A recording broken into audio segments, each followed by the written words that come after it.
Hello, welcome to today's webinar. We're happy to have you with us for this session, the Advanced Water Heating Initiative Playbook and 2020 Progress. I am Connie Umphris, Communications Manager here at New Buildings Institute. First, you are muted and we cannot hear you. This helps keep the background noise down so that everyone can better hear the speakers. I want to direct you to the dashboard that you should be able to see on the right-hand side of your screen. If you are having technical difficulties and cannot see the slides or hear our speakers, you can use this question pane in the dashboard to let us know and we will help you as we go. We will take a few questions at the end of the presentation. Please ask questions in the same question pane. Please take a moment to answer the survey at the end of the webinar. We consider your input in the planning of future sessions. This session is being recorded. All registrants will receive an email tomorrow with links to the recording and slides for the session.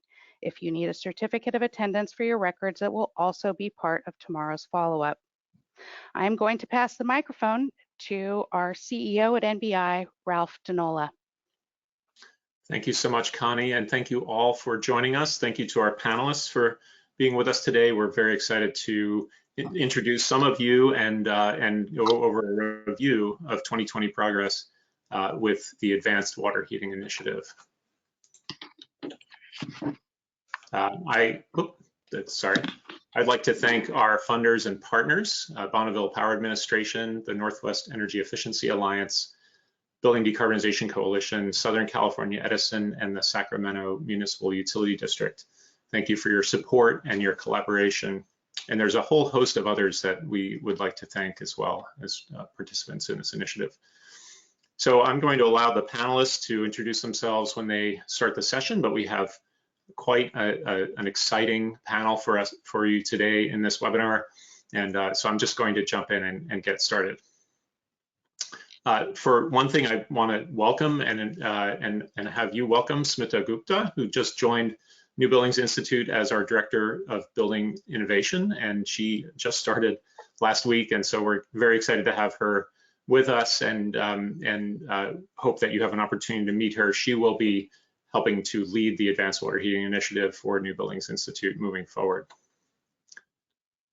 Also, I'm going to point you in the direction of an article that just came out in Bloomberg today about how your water heater can be a secret weapon in the climate change fight. So excellent article, and Amruta Kanalkar is quoted in there among other partners that we have. So I'm going to cover kind of the foundation of market transformation and in our pursuit of the Advanced Water Heating Initiative. And so without further delay. I just saw an article, 2020 was the hottest year since 1951, one of the hottest years on record. So this is a good time for us to talk about hot water and the role it plays in climate and energy and equity. We've come quite a long way from the Industrial Revolution, and we've advanced a lot in developing a clean economy and clean buildings. And part of that can be the pursuit of efficient and clean appliances and equipment as well. So in the US, household energy use is showed here in energy end use breakdown, and space heating and water heating account for 2/3 of the total household energy use in the US, and you can see a significant portion of that is the use of gas. And it varies by region. So interestingly, thinking about the Midwest, there's quite a bit of natural gas use and propane and heating oil. So there is an opportunity there for pursuit of energy efficiency and transition to electric appliances. And then the Southeast is highly electrified, you can see here. So also an opportunity to introduce efficient water heating as part of that regional approach. Also looking at, for instance, California and the US overall, you can see that 90% of water heating in California is natural gas and propane, whereas more broadly in the overall US, you can see that it's a split between natural gas and electricity. And those water heaters in the overall US, most of them, the vast majority, are electric resistance, which is not the most efficient way to heat water.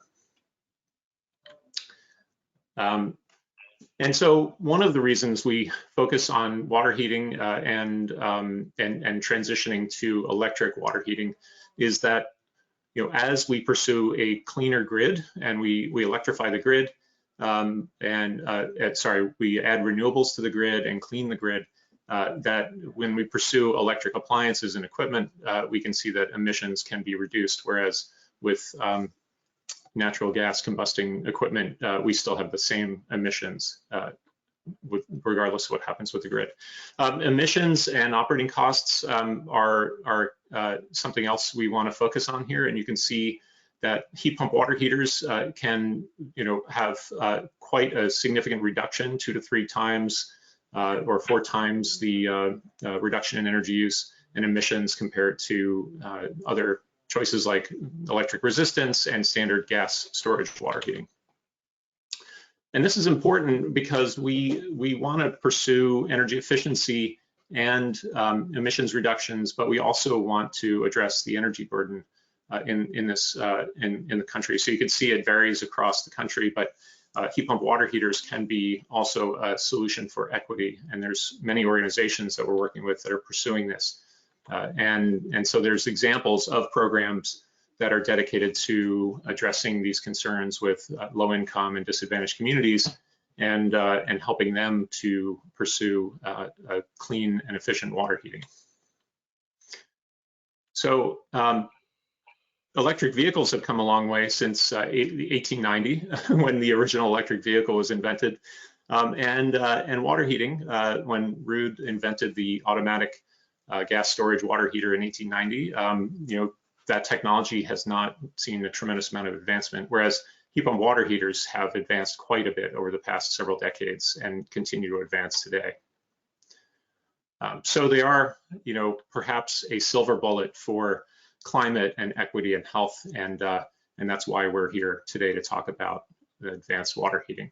So I want to introduce you to the Advanced Water Heating Initiative, and again, thanking our partners, and we do have a webpage that you can pursue.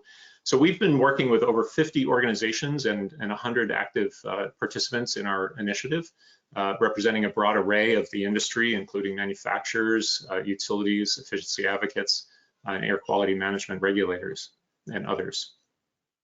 And we are pursuing this with 5 key priorities. We want to transform the market to using electric efficient heat pump water heaters. We want to really focus primarily at a starting point on new construction because once we put an electric water heater in, a heat pump water heater, then that will be with that new construction for a decade or more. We want to build market demand, and there's many initiatives underway, including the Switches On, pursued by Energy Star, and Northwest Energy Efficiency Alliance and others to really drive the demand for this product. And we want to create uniformity and consistency across programs and simplify the incentive approach, and then establish training and tools so we can get distributors, contractors, installers to be advocates and a sales force for this important technology. So, sorry. We'll continue to advance the slides here. Hey, Ralph, your audio, we lost you on the audio for a second there. Okay. Someone is moving the mouse and I'm not able to get control again. Okay. So we've got kind of 3 core elements to the initiative: the strategy, planning, coordination, technology advancement and validation, and priming the market. So we'll have our panelists talk about those as we move forward today. So we are also pursuing integration of heat pump water heaters in codes and policy. You might be aware 42 jurisdictions in California have adopted electrification reach codes and decarbonization codes. We have these opportunities included in the 2021 IUCC and other policies that we're pursuing, including a new move to regulate the NOx emissions from gas equipment as well.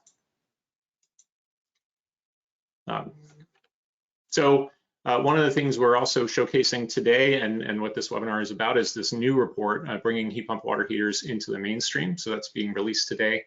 And we've had many successes over the past year. the exposition at SMUD last January, the adoption of JA13 and CTA 2045. We're going to hear more about that. The anticipated 120 volt plug-in retrofit ready heat pump water heater, and collaboration with jurisdictions and utilities, and in this progress report. So we have some areas of focus. We are continuing the West Coast Advanced Water Heating Initiative and launching a national initiative with key partners and stakeholders. So we invite you to join us. We're expanding in the Midwest and in partnership with the Midwest Building Decarbonization Coalition, and pursuing other regional rollouts of the initiative. So we'll talk more about all these other opportunities, and excited to have our panel today. And I'm going to hand it over to Owen. Owen, please take it away.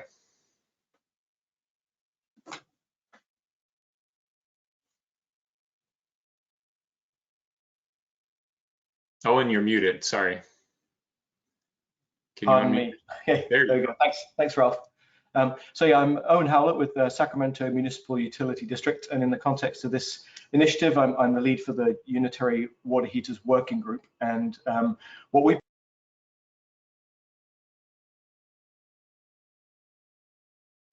Owen, you muted yourself again. Oh, how did that happen? There we go. Okay, can I advance the slide? How do I advance the slide? You have to click in there. Yeah, I don't think I've got that control.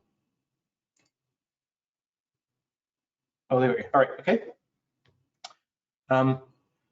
So for the past 6 months or so, we've been holding bi-weekly meetings and getting to grips with some of the issues that heat pump water heaters present that are different from issues that other technologies and previous technologies have presented. There are lots of reasons why heat pump water heaters are a little different than what has gone before, and why we need to give them some special treatment. Not all of these reasons will apply to every customer, but a lot of them will apply to most customers. So these are different technologies than people are used to, and they require a little different kind of behavior and a little more hand-holding through the procurement process and through the operation process. So that's why there's a special effort for this. I don't think this is a problem that we can solve just by throwing money at it and trying to work through our existing incentive program structures. Something different and new is needed, and that's what we've been working on for the past 6 months. So the brief history of this is, at the end of 2018, there was a meeting in San Francisco, which wasn't yet under the auspices of the Advanced Water Heating Initiative, but that was a coalition of the willing who established the need to work on program models and on technology around heat pump water heaters. Then this time last year, we had a big expo in Sacramento. 230 people attended. We've got a little breakdown there at the bottom in the pie chart of who attended, and that expo was intended to really be a level set and introduce a lot of issues around heat pump water heaters, so that we had a big community of people who are all informed and ready to roll out and make progress. Since then, what we've done in the second half of 2020 for the Unitary Working Group, which is, the Unitary means the tank style heaters with the heat pump on top, as opposed to a central system. So Unitary Working Group, we've been working toward this report on, which is called Building Demand for Unitary Heat Pump Water Heaters, but really it's kind of a playbook for putting together a utility incentive program and all the supporting activities that are needed by that incentive program: the right supply chain, the right products, the right installers, the right research to support it, all of that supporting activity that makes the program actually work, above and beyond just giving incentives and making TV ads.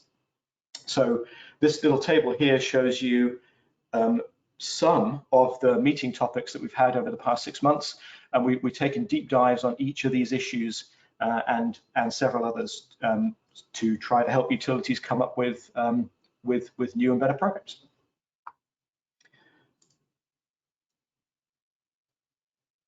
So I want to give some examples of the recommendations that we've come up with, and they're intended to be really directly actionable. So for utilities. So as a starting point, one of the things we looked at was, okay, where has this been successful so far? Which utilities have actually rolled out successful incentive programs for heat pump water heaters?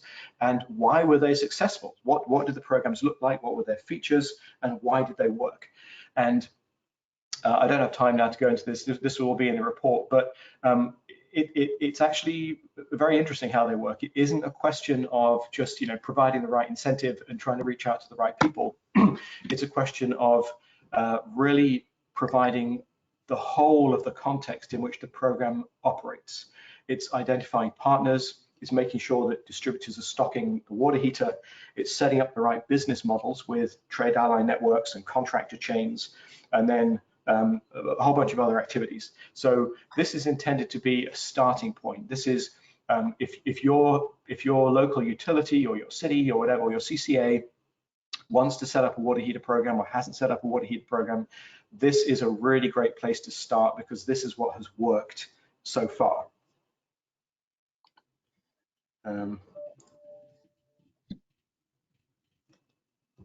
Another example of something directly actionable that we have put together is, how do you, once you've established a program, once you've got that starting point based on previous successful programs, how do you make sure that your program continues to be successful? Because this is a market where, if we're going to reach everybody that we need to reach with water heaters, we're going to need to reach new types of customer. And we don't yet know how to reach those new types of customer. We don't yet know what's going to be successful in terms of what to offer them, how to describe it. So this research cycle here is intended to be something that will support continued program success by gathering data, analyzing it, and using it to course correct the program and continuously improve the program as you move forward. And also, in terms of actionable starting points, this is a breakdown of an initial set of reasonable goals. We aren't putting these forward as goals that we think everyone should attain, but let's say you want to be part of the movement that's intended to achieve 10% market penetration for heat pump water heaters.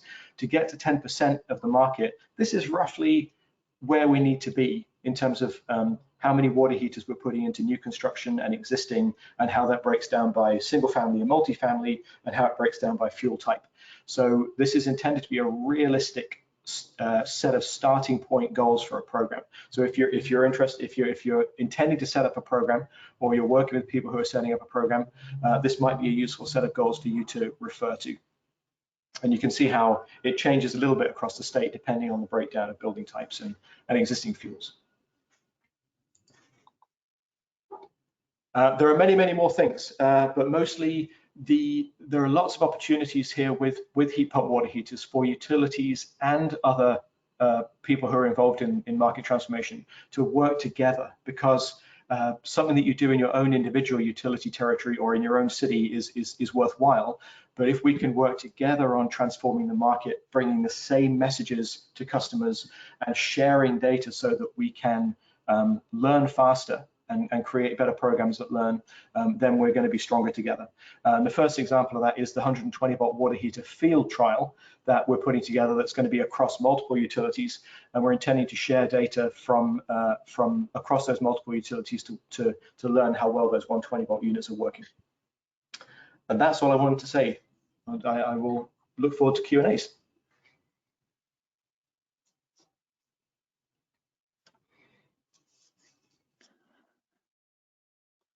All right. Thank you all for joining. I'm Amruta Khanolkar, a project manager at New Buildings Institute, and I will be presenting on immersion 120-volt plug-in heat pump water heaters and the commercialization market readiness efforts happening under Advanced Water Heating Initiative.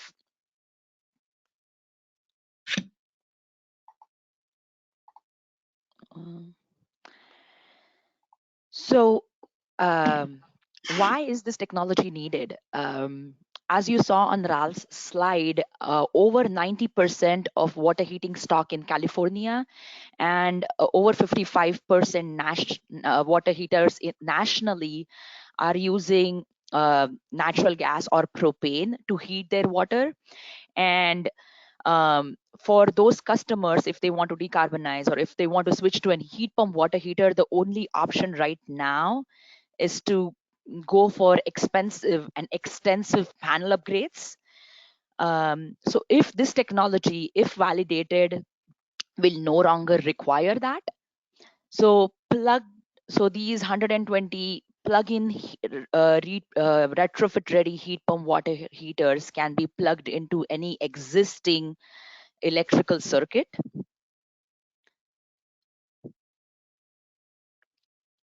So a little bit about the technology. As I mentioned, these heat pump water heaters can be plugged into any existing electrical outlet. And since they have lower energy input, they will have lower recovery rate.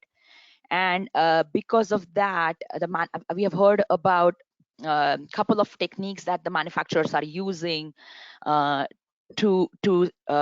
order to have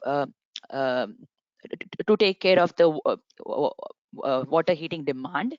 The one technique is higher storage temperatures with integrated mixing valve, and the other one is larger tank sizes with enhanced tank stratification. And then there are also combination of these two techniques.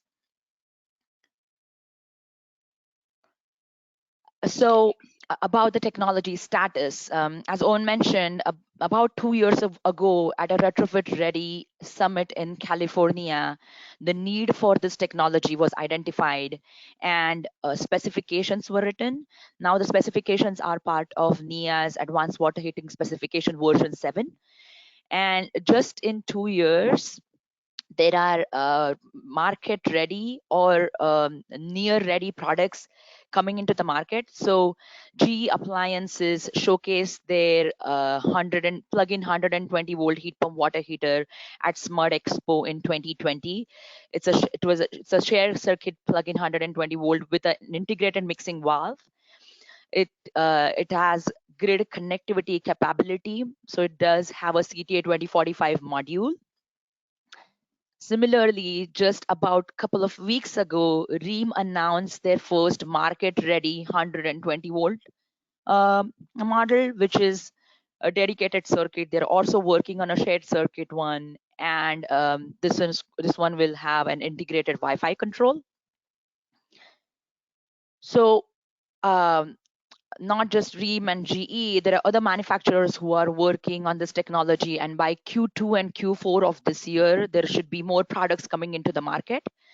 So while I talked about what's happening and the status of the technology, the next few slides, I will now talk about the field study approach and the commercialization effort that is planned. So the goal of this field study is to independently field verify this technology to understand whether it can adequately provide hot water to customers, to verify its energy performance and installer experience.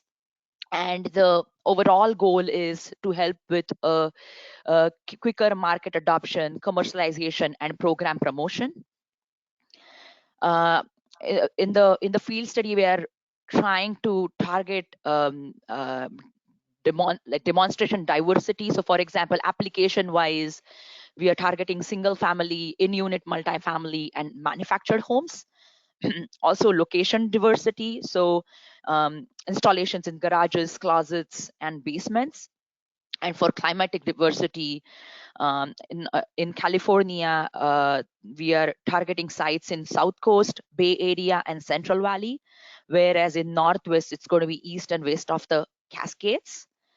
To date, the agreed upon participants are AO Smith, GE, and Ream. And NBI will be managing this project. In fact, just yesterday, I heard from another manufacturer who's interested in joining the team. The overall, the research will be in these two main categories, metering and analysis, and surveying customers, installers, and manufacturers. Right now, we are targeting end of Q2 as the monitoring start date. As I mentioned, the overall approach, so the field study should help with commercialization and building demand efforts. So so it should support with work paper developments. They are also called technical resource manuals, manual in some regions, and measure approval documents in some regions. So they should help with basically these work papers to be developed and approved by the Utilities Commission so that incentives can be offered. It should also help with bulk purchase order and developing trainings and awareness. So right till now, we have heard interest from utilities, air quality districts, and also an energy commission. In Northwest, NEA is interested in participating. So if you are from these regions and interested in partnering this field study, please get in touch with me. And that's about it. Looking forward to the question and answer session. Here you go, Kashmira. Can you hear me? Yes. Hi, welcome. I'm Kashmira McVeigh. I'm the Emerging Technologies Program Manager for Bonneville Power Administration. And I'm here to share with you the work that we're doing on the Central Heat Pump Water Heater Initiative, which is a sub-initiative under the Advanced Water Heating Initiative. By clicking the slide, will it advance?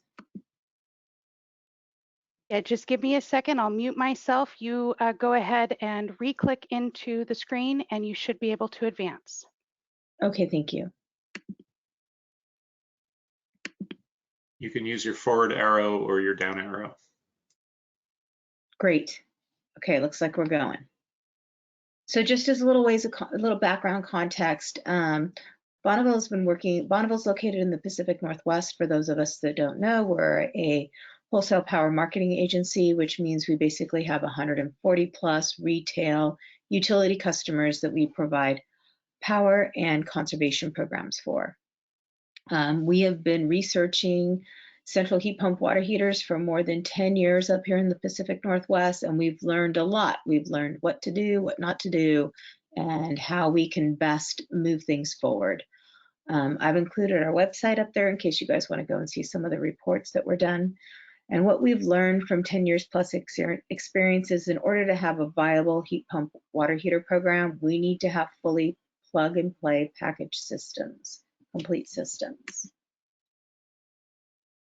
So last spring, we joined the initiative under NBI and kind of put together our infrastructure and said, you know, in the fall, we said we need to establish a goal so we know where we're going. And we set out to do a very audacious goal. And in the next 5 years, our goal is to have central heat pump water heaters be the product of choice in 90% of new family construction.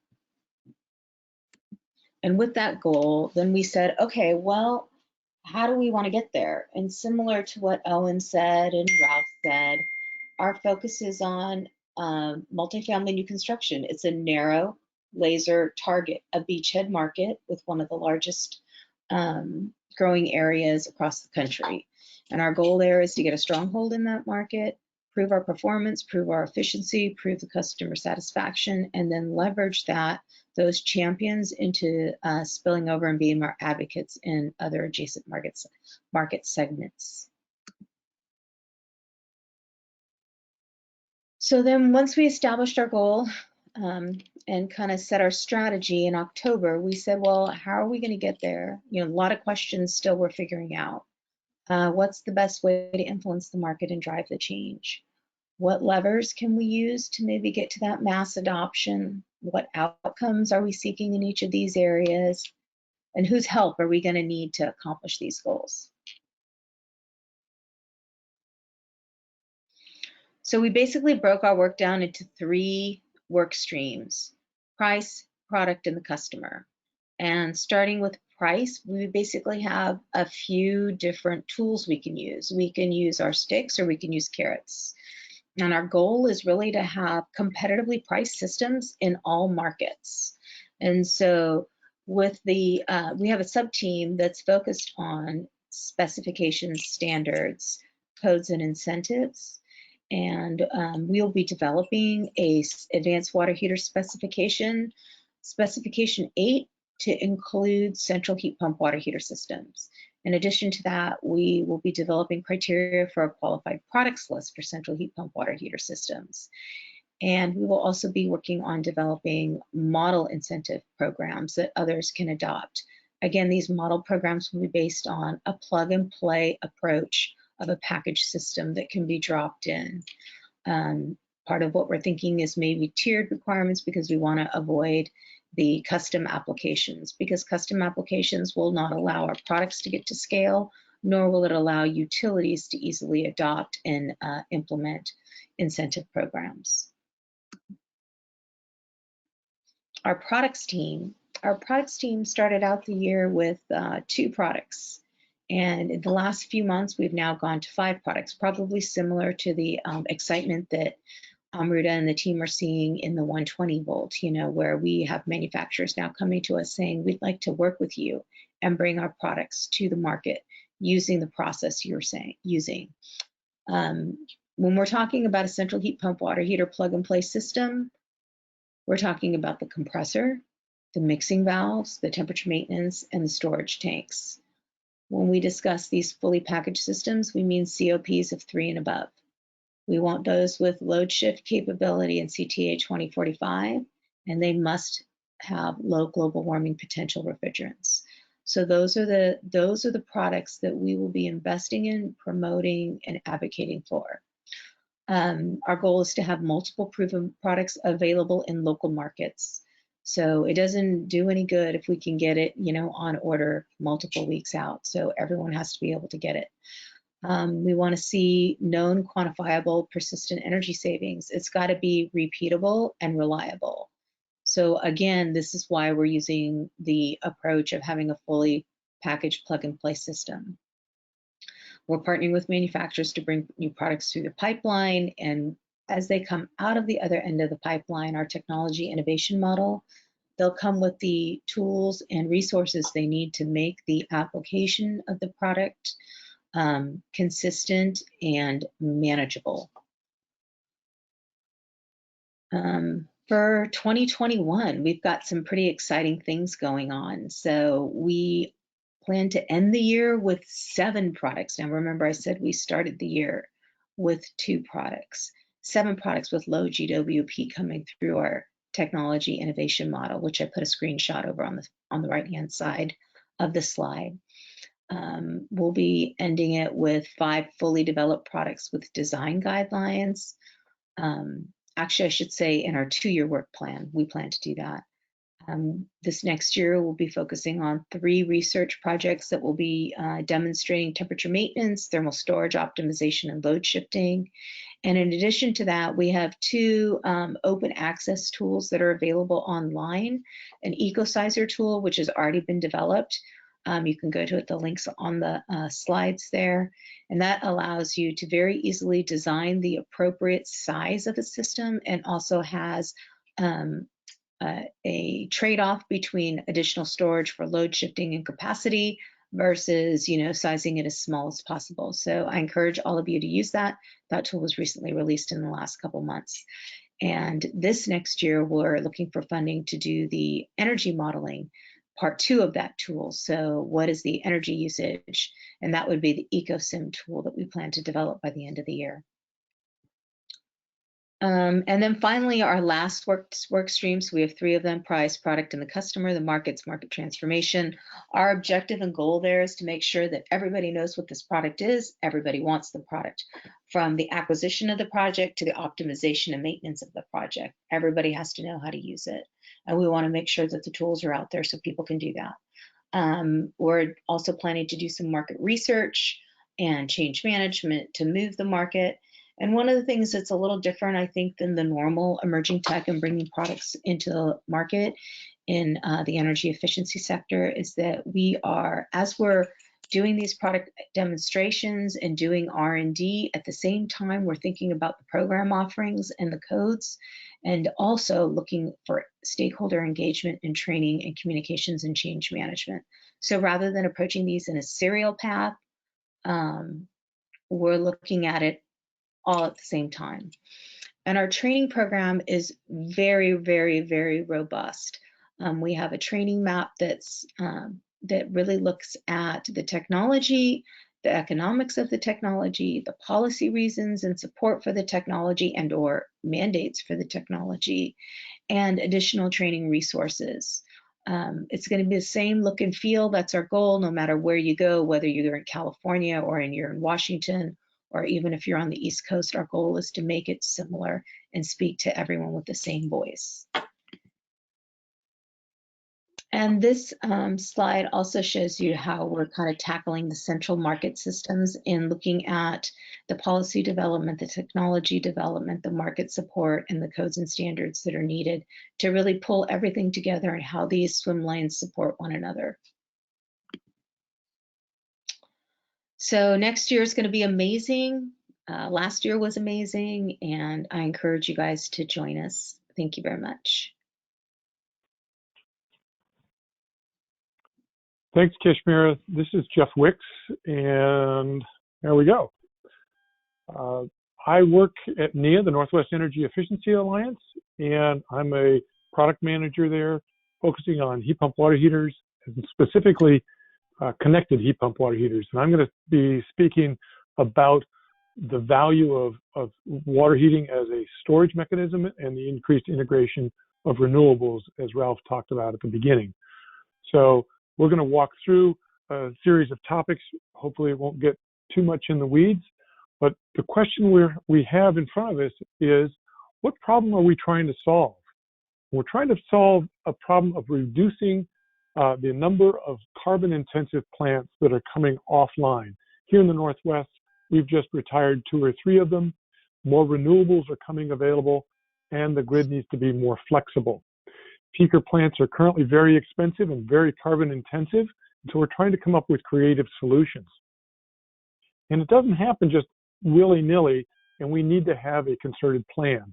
So that's where the area that I really focus on is we need what I refer to as a constant demand response by reducing the overall load, and that's the heat pump water heater, and then we need to connect it. One of the challenges comes is the OEMs are selling a commodity product, and they don't have much value or interest in promoting connected devices. So there's some NRE that they have, non-reoccurring engineering that they have to overcome, as well as the incremental cost of putting basically computers on every single water heater. And there wasn't a uniform standard until some of the work we've started doing. So about 1.5 years ago, we started talking to people like NBI, but about 3 years ago, we did extensive studies, and we come up with a standard that is very viable, especially in the water heating space, but could also be applied to EV chargers, pool pumps, even space heating. So we're now priming the pump on getting utilities engaged, and they've done a lot of pilots, but we need to now go to scale. So the technology is coming right along. One of the things that we're trying to do here, this graphic in the upper left-hand corner, is what happens when you have standard electric resistance water heating, and superimposed on that is the solar generation. So we have a very peaky activity in the morning and in the afternoon. And then there's all this solar generation. This is mostly for California, but it would apply in other parts of the country, and or you could put different graphics for wind and other renewables coming online. And what we're trying to do is we're trying to ride through some of those peaks so we don't have to activate peaker plants and or have very expensive electric battery storage systems. So what we try to do now is we're saying, let's put a heat pump on there. So we're going to lower the demand. It's 3 to 4 times as efficient as an electric resistance. Couple that with what we call a UCM, a universal communication module, and that equals grid storage and the ability to shift. The beauty of heat pump water heaters is they have a very low background power demand, as Amruta talked about, that they can be put on 15 amp services. But you can see this with the 240 volt system as well. They draw anywhere from 400 to maybe 600 watts when they're running. And if you can shift that around, you don't need to have that very peaky electric resistance to meet the customer demand. Remember, water heaters main goal is to meet the customer's demand. So the goals of the connectivity group, which met starting in, I believe it was March, and we've come a long way, is that all electric water heaters, both standard electric and heat pump, although we prefer heat pumps, over 40 gallons, are shipped from the factory with a CTA 2045 port. And this port, I'll show a picture of it in a few minutes, that is a standard device that utilities and aggregators can send out modules to, and the customer can plug them in. All central systems will have heat pumps, or will have demand response on them as well, and they'll be ready to go. We're hoping to get full alignment with Energy Star and DOE, and aggregators leverage this DR capability of the CTA 2045 port, not only for heat pump water heaters, but also for pool pumps, EV chargers, and even space heating. So we want the utilities to start using this resource sooner rather than later. There's often a chicken and egg problem here. So what are the opportunities? Heat pump water heaters already have very sophisticated control. They've got microprocessor on them. They anticipate what the demands of the customer are, and they're able to leverage the technology of the heat pump as well as electric resistance to maximize performance. So their smart and green solutions are already there. It's a differentiator for the market. Customers want to see some control over this, and they want to see what's going on. Additionally, we're seeing codes and standard play in this, and I'll talk a little bit about that on the next slide. And then we're seeing national engagement where DOE and regional power managers are getting very interested. This is what's happened so far, not only in the West, but across the country. Washington led the charge early on with House Bill 1444, and they required at the beginning of this year, all heat pump water heaters have a CTA 2045 port on it. Next year, they will require all electric resistance. Oregon is following that.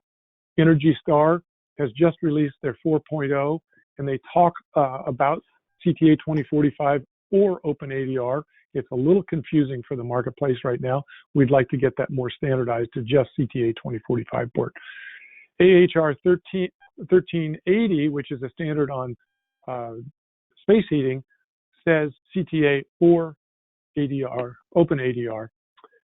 Title 24 encouraged or requires JA13, which is the embedding of time of use schedules for heat pump water heaters in California, and that does align with the NEA Advanced Water Heating Spec 7.0. So that's in place. Currently in play is AHR 1430, which is the development of a standard communication protocol for water heaters, and it's looking very promising that it's going to have a CTA 2045 port, and the customer path will be by the OEM, so it's not going to require OpenADR. It can do that, and CTA 2045 works quite well with OpenADR. Currently, the version 7 of the Advanced Water Heating Spec has that in place, and in the future, we're going to see some other additional requirements adding in both commercial and central systems. The Advanced Water Heating Initiative settled in on CTA 2045 and the dual path that the manufacturer might have. So what is it I want you all, it's not advancing. There we go. What is it that I'd like you to remember? The CTA 2045B port should be required on all water heaters, specifically heat pump water heaters. JA13 for new construction in California can be done both as a activity within the water heater, or can be also combined with the CTA 2045 port. Washington, Oregon, and soon California will be requiring the port, as well as potentially other states across the country. We've been asked to assist with the viability in other states. This should be required for both unitary and central systems.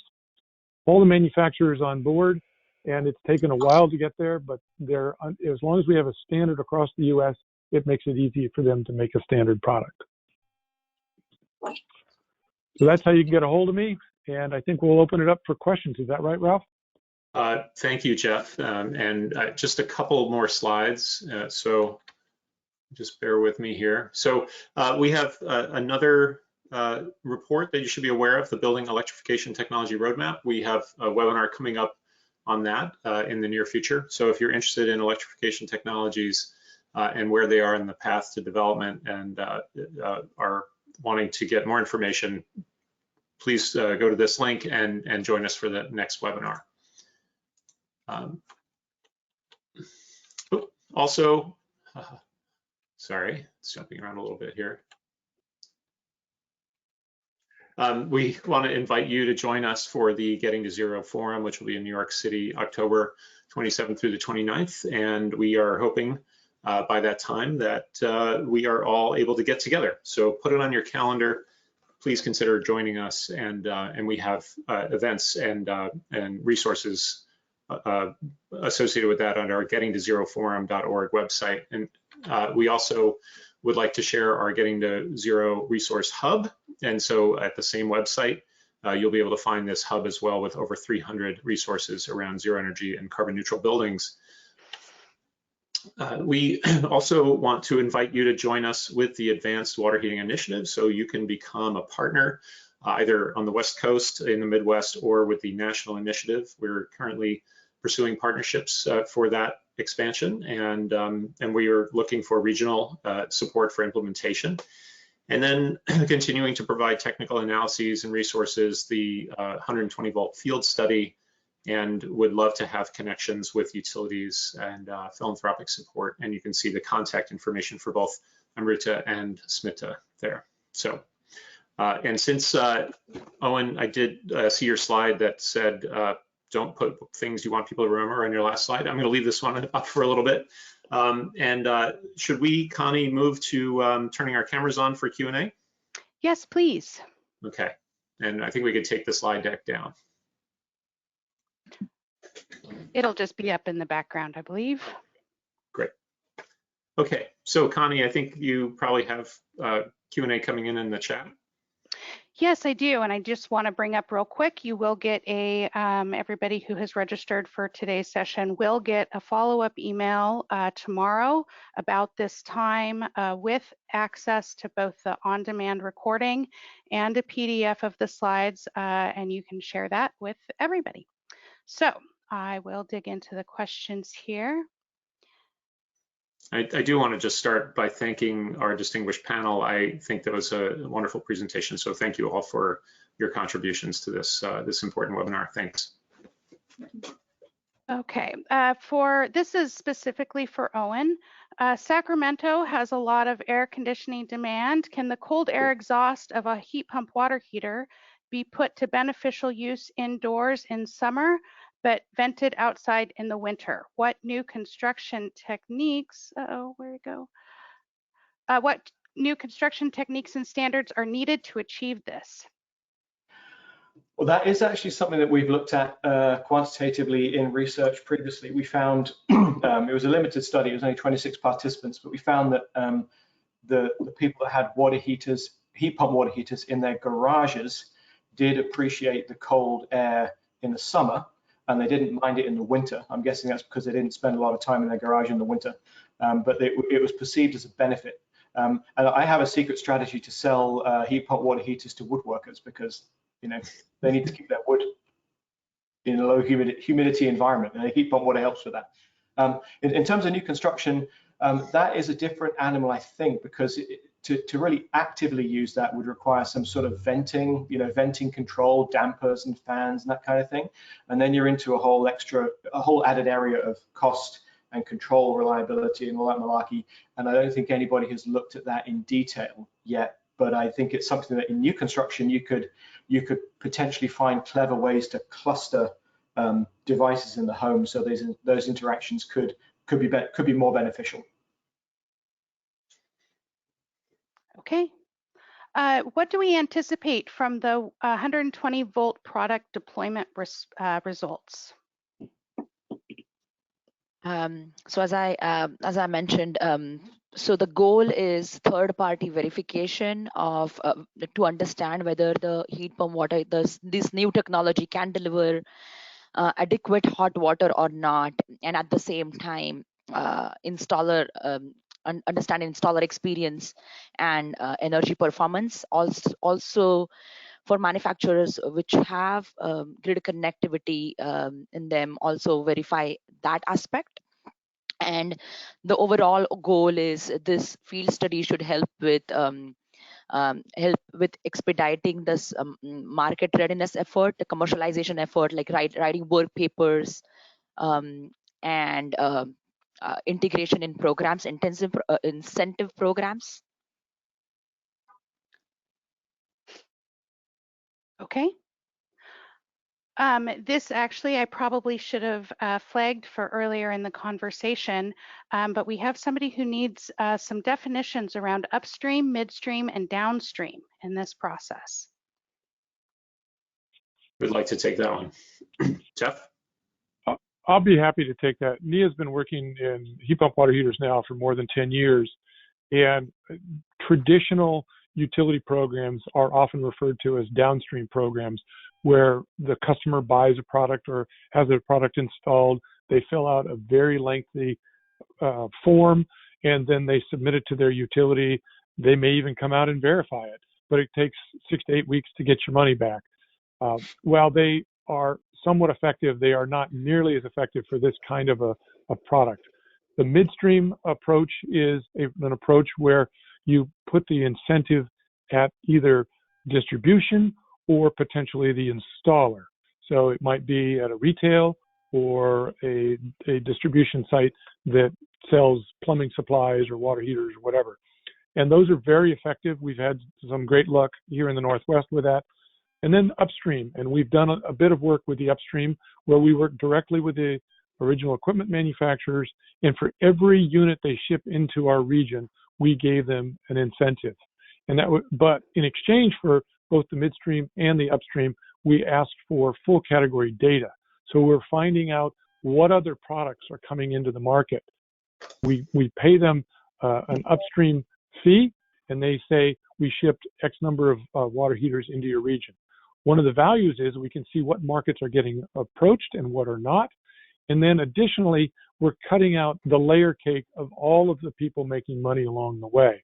So if you can cut off $200 at the manufacturer, that reduces the end price as much as $400 to $600, depending upon what the product is.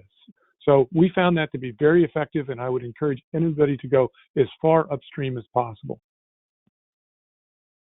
I think maybe just the key thing to share there is the consumer should not need to be even thinking about it. And if the price can be reduced at the register through upstream or midstream, that's going to move these products a lot faster, because people are just going to look at the ticket price, for these different technologies and probably have a preference for the lower priced product, which would happen to be the most efficient product available. Okay, we have quite a few questions about the way incentives might work around this, and it seems to be a hot topic, so I'm going to throw one of them out there for you all. The residential and commercial tax incentives have been around for some years, have clearly not moved the needle much. Do the speakers perceive an ongoing or renewed role there? If so, what changes are needed to make them more effective? So it's hard to tell if that question is about federal tax credits and whether the $300 federal tax credit is what the question is about. So yeah, there's no clarity there. Okay. So I think that go, Kishmir. I think the question really kind of answers itself, is that it needs tax credits all the way around to the point where the price is competitive, whether that be a federal tax credit, a trade credit to a manufacturer, or a downstream credit to the consumer. So I think all of those levers are going to have to be played. But it's one of the distinguishing features of this technology, I think, that if part of the plan is to reach customers who currently have gas water heaters, then we're looking at projects that are expensive. We're looking at thousands of dollars per project, $3,000 to $5,000 per project. And as we know, a lot of people don't have that kind of money down the back of the couch. So tax incentives after the fact are not going to be as effective as upfront discounts, especially to low and middle low-income customers. Yeah, and we are seeing incentive programs, for instance, in the Bay Area, where not only are you getting an incentive for the water heater, but also for a panel upgrade. And so, as Owen's saying, you put the whole project together, you may need to upgrade your panel, buy that more expensive water heater technology, and wire it up for either 240 or, you would do 240 if you were doing a panel upgrade, but that's why the 120 volt is a promising technology for retrofit. Okay.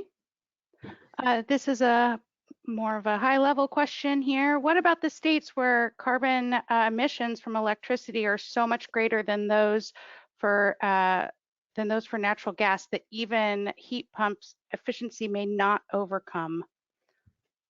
I might have mangled that a bit, but. Anyone want to respond to that one?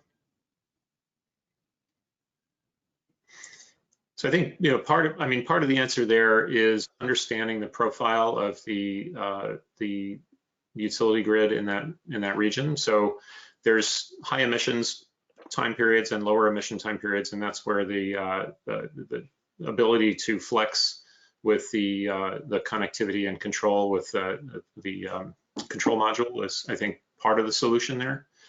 And the grid is getting cleaner in many parts of the country. So these technologies, installing a water heater will be a 10 to 15 year commitment. The product should last that long. And we're seeing a transition of a lot of the grid regions to cleaner power. So I think that's understanding the prospect of future clean grid is an important part of the decision making. But I think it's also a little bit of a trick question, because I don't have definitive data, but I don't think there's anywhere where an energy factor 3.5 heat pump is not more efficient than burning gas. I think you could burn trash and use it to power a 3.5 energy factor heat pump, and it would still be better than burning natural gas. Yeah, and yeah, the gas and electric if your choice is electric resistance, it's not that much worse, right? So so I think given the comparison to electric resistance and we saw this in the slides, and gas, it is a much more efficient technology, even with a grid that's not as clean. And I would just add is that's why Advanced Water Heating Initiative is also prioritizing regions like Southeast or Northwest, where there is like a higher percentage of electric resistance water heaters, and also prioritizing new construction electric resistance replacements. And by the time the slowly grid in other regions should get cleaner and cleaner. Okay. I think this was answered within the session, but will there be commercial applications down the line? The central Jess, heat do you pump want to water. take that? Yeah, the central heat pump water heater system is really predominantly commercial or multifamily applications. In addition to that, some of the single family unitary equipment right now is also can be engineered to serve a commercial application. So short answer, yes, designs coming. Well, I don't think we have time to delve into too many more questions. We're right about the end of our time. Did anybody have any last comments or? I guess maybe if there was an unanswered question, people can contact us. They have our info on the slides. Awesome. And I would just add that, we really, you saw the vision for Central, which is, again, a 90% market penetration in 5 years. We know that we have, less than 10 years to really address climate. And we know that heat pump water heater is a great solution. So, so we really encourage you to join us and help us to make this market transformation happen in your region and with your utilities and local governments. And just happy to answer more questions at the email addresses we have here. And thank you so much for joining us. Thanks, everybody. Have a great day. Thank you. Thank you all. Thank you. Thanks, everyone.